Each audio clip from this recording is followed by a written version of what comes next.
Papa Seyni Thiam, je suis le directeur général de NCA-Vie Assurance au Sénégal. Vous venez de participer au congrès du syndicat SAEMS. Qu'est-ce qui marque votre présence dans ce congrès? Alors, ce qui marque en fait, disons, notre présence déjà ici, c'est dans le cadre d'un partenariat que nous voulons faire en fait, avec le SAEMS pour accompagner justement les enseignants dans le cadre en fait, de leur politique sociale. Parce que d'ailleurs, tout à l'heure, vous l'avez vu en séance, on a dû décorer en fait, des enseignants à titre posthume. Maintenant, ces enseignants, qu'adviendront-ils de leur famille?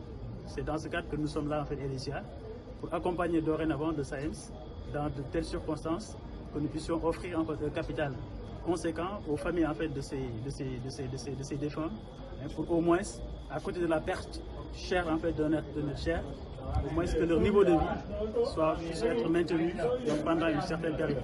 Parce que derrière, il y a les enfants, leur éducation peut être compromise. Donc il y a aussi les mamans, et ainsi de suite. Donc c'est dans ce cadre justement que nous sommes là. Ça c'est le premier volet. Le deuxième volet en fait, c'est le volet en fait de la retraite complémentaire. Parce que comme vous le savez en fait, tout enseignant qui part à la retraite reçoit une pension qui n'est pas forcément peut-être une pension, disons, très confortable. C'est dans ce cadre que LSIA est venu pour offrir donc, aux enseignants une retraite confortable qui permettra en fait, à tout enseignant, une fois à la retraite, d'être dans une situation paisible, de se gauche à droite pour pouvoir subvenir aux besoins de leur famille. C'est dans ce cadre justement que nous sommes là pour accompagner justement le SAEMS dans le cadre en fait, de nos missions au niveau en fait, de NCA-Vie Assurance au Sénégal. Quel est l'appel que vous aimeriez lancer à travers cette collaboration?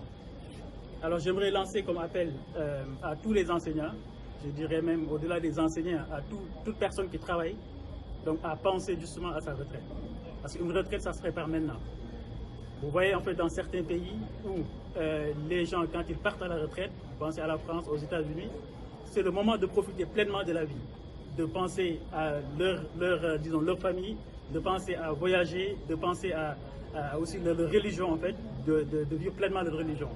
Mais malheureusement, dans nos cieux, la retraite, c'est un moment de désarroi. Donc un moment à la limite de dépression pour certaines personnes. Parce que les revenus ont fortement baissé, on a des besoins sur le plan sanitaire, on n'arrive pas à satisfaire. La dépense quotidienne, comme je dis souvent, ne part jamais à la retraite.